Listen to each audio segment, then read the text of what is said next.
இளைஞர்களுடைய, குறிப்பாக தமிழ் இளைஞர்களுடைய, தமிழ்நாட்டில் வாழக்கூடிய இளைஞர்களுடைய அழிவு காலம் அல்லது அவர்களுடைய தேய்வு தொடங்கிவிட்டது என்று தான் சொல்ல வேண்டும்.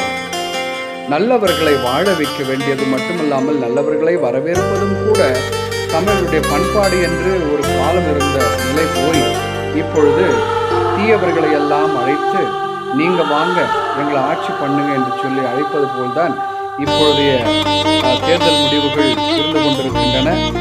பொறுத்திருந்தான் பார்க்க வேண்டும். ஆனால் தமிழ் இளைஞர்களே, ஒருவேளை நீங்கள் நினைத்தது நிறைவேறி நீங்கள் ஆதரிக்கக்கூடிய அந்த